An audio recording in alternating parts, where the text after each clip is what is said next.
literatur saya itu tidak semua masalah atau kemungkaran atau maksiat atau apa itu diselesaikan pakai cara-cara mempermalukan di depan umum atau pidato berapi-api yang mojokkan sana sini. Cerita saya yang terakhir adalah tentang Rasulullah Muhammad SAW. Itu ada orang yang jenisnya hipersek atau hiper lah.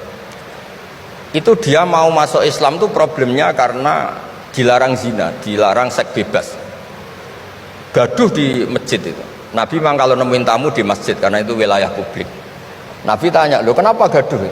Itu ada pemuda yang ingin masuk Islam tapi yasta'dzinu fi zina, dia minta izin supaya tetap boleh zina. Nah, kenapa gaduh? Semua sahabat melarang karena itu nggak mungkin, makanya nggak boleh ketemu jenengan itu. Kata Nabi, tidak apa-apa, suruh ketemu saya.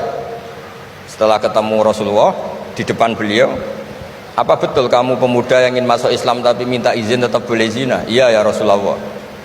Apa jawabannya Nabi itu unik. Atuhibbuhu li ummik, pertama, kamu suka kalau ibu kamu profesinya seperti itu kemudian dinikmati hidung-hidung belang? Enggak Nabi, kalau ada orang gitu sama ibu saya tak pukul. Atuhibbuhu li bintik, kamu suka punya putri yang jadi mainannya orang-orang hidung belang? Ya enggak Nabi. Atuhibbuhu li ammatik, kamu suka kalau itu terjadi di bule kamu? Sampai nyebut sekian orang-orang yang dicintai pemuda itu. Akhirnya pemuda itu, wallahi, demi Allah saya tidak pernah melihat sesuatu seburuk zina, seburuk itu, dan demi Allah saya tidak akan zina lagi. Jadi logikanya diset oleh Nabi, dan Nabi tidak ngancam neraka, tidak marah, tapi logikanya diatur. Itu pula yang sering digunakan di Quran, sering ada kata kul aro'aitum, ya kan banyak di Quran. Aro'aitum itu orang diajak berpikir bersama. Ya, jadi menjaga kemajmukan, menjaga ukhuwah itu dimulai dari cara menyelesaikan. Tidak semuanya harus pakai marah-marah, pakai apa. Dimulai dari Allah sendiri. Dalam banyak cerita di Quran, di hadis itu suka hal-hal yang kecil, yang keseharian. Makanya dulu itu kalau ulama ditanya, saya ini tidak punya uang padahal ingin makan enak, ij'al idama ka'al ju'a, ya lauk paling enak itu satu, yaitu lapar. Kalau kita puasa makan apa saja enak karena lapar.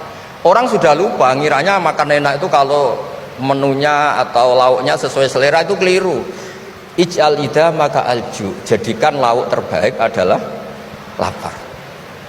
Wah, kita mau tidur gak enak gini-gini, ingin cari tempat yang enak. Ya makanya kiai kuno kalau nasihati anak-anaknya, kamu kalau ngaji makan yang enak, tidur yang enak. Maknanya jangan tidur kalau gak ngantuk banget, jangan makan kalau tidak lapar banget. Itu pasti semuanya menjadi enak. Nah, orang sudah melupakan kearifan begitu, sehingga solusi-solusi yang dibikin ini lompatannya malah kacau, karena sebetulnya itu ndak adatnya Allah. Terus yang terakhir, ini makalah yang saya bawa dari dalam.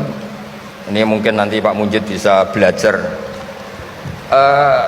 Bisa ya tadi, bisa dijual ini. Karena sekarang itu ngaji itu pokoknya keren lah sekarang itu. Ngaji sekarang itu fid dunya hasanah wa fil akhirati hasanah. Dulu ngaji itu hanya fil akhirati hasanah, enggak dapat apa-apa. Kalau sekarang itu fid dunya hasanah wa fil akhirati enggak jelas. Karena sudah dapat upah itu. Nah, ini cerita, ini di tafsir Qurtubi, nafsiri ayat la khaira fi katsirin min najwahum illa man amara bi shadaqatin. Ikutnya suratun Nisa, nanti bisa dicari di, ya kalau orang UGM mungkin di googling mungkin 114 ayatnya. Sistem di pengadilan Indonesia, misalnya ada orang sengketa, kadang-kadang dilaporkan ke polisi itu silakan selesaikan secara kekeluargaan.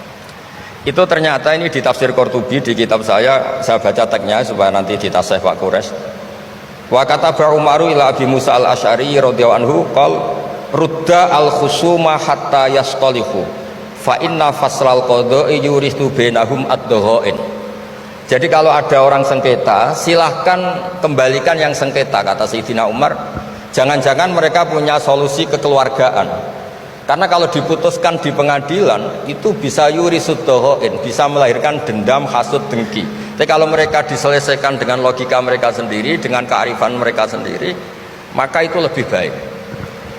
Ini juga yang dilupakan, setiap ada masalah itu dikasuskan di pengadilan.